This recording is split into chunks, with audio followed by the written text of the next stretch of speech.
Okay, here we go. Note card number 1, note card number 2. Our children are spending too much time doing homework. As a parent of 4 children, ranging in age from 28 down to 10, I see the amount of time my children have spent doing homework each day. I have also seen how that amount of homework and time spent has increased year after year. The National Education Association and National PTA Parent-Teacher Association recommends that teachers use a 10-minute rule when assigning homework.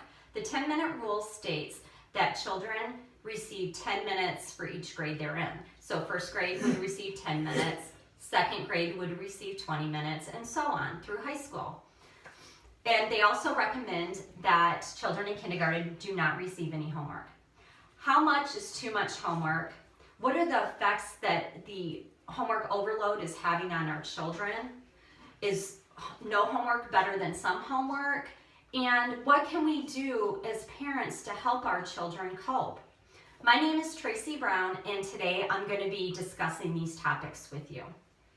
Many studies have been done regarding the amount of homework our children have. In a recent CNN article on a poll done by over 1,100 parents with children grades 1 through 12, it was found that the children were receiving 3 times the recommended homework assignments per day. In another study done by Stanford University in California of 4,300 high school students, out of these 4,300 high school students, 70% of them admitted to having stress related to the amount of homework load they have every day. And out of that 70%, 80% of them were feeling stress-related symptoms at least once a month, with 45% of them feeling stress-related symptoms at least a minimum of 3 times per month. Another study that was published in Healthline through a New York university, this was a small private school in New York, they polled 128 juniors students, and out of the 128 students, 1/2 of the students said that they were doing at least 3 or more hours per homework a day, per hour, 3 or more hours of homework per day.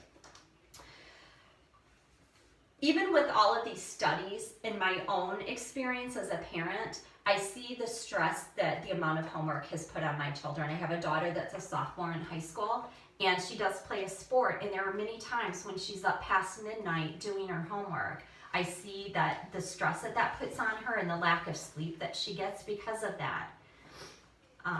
A study that has been done by Susan Pressman, the author of The Learning Habit, Groundbreaking Approach to Homework and Parenting that helps our children succeed in school and life, showed that there are a lot of physical symptoms our children are now experiencing because of the amount of homework load that they have. Some of these physical symptoms include anxiety, stress, ulcers, weight loss, migraine headaches, sleep deprivation, and even poor posture. How many of our kids do their homeworks while laying in bed or sitting on the floor?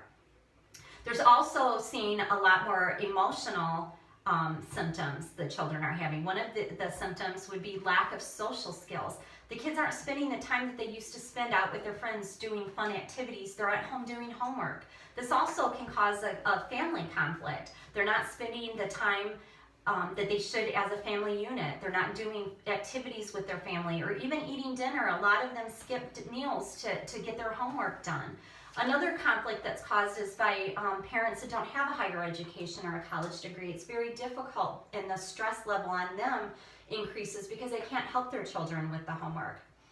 So while we can see that they add the stress and the physical and social and emotional stress on the children, what's the solution? Is no homework better than some homework? The country of Finland seems to think so. They've actually put a ban on homework, and the results? 93% high school graduation rate compared to the United States of only 73%. Also, 2/3 of their high school graduates actually go to college and complete college. They have lower standardized text. They have more interaction with their teachers, and they actually are allowed to have time to be social with other kids in school. Is quality better than quantity, or is quantity better than quality? One teacher actually did her own test to see. What she did was, she was an AP biology teacher, and she decided to cut her homework assignments down by 1/3. After doing that for a while, she decided to cut them down by another half. The result? Higher test scores. Almost all the children in her study scored higher on their test. While we might not be able to get no homework for our children, there are things that we can do as parents to help our children. One thing is to set expectations. Make sure that your children know that they have time to be social, they have time to have their meals, they have time to get their homework done. Set those boundaries early on. Another thing is we can create an atmosphere for them to be more productive. Set up a good study area that's quiet, well lit. Make sure they're getting balanced meals is important. Another thing we can do is talk to the teachers. Every child is going to be different, so maybe we can talk to the teachers and set up a good schedule or a good amount of homework that would accommodate your child. Work with other parents, be advocates for your children to help them.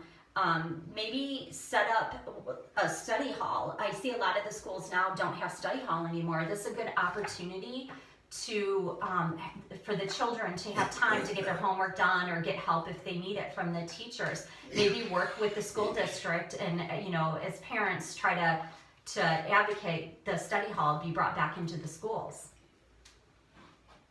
Our children are being negatively affected by the amount of homework they do. Education is so important, but at what cost? The symptoms that we're seeing now are physical, emotional, and social effects that the amount of time spent on homework is having. As parents, we want to do everything that we can to produce healthy children.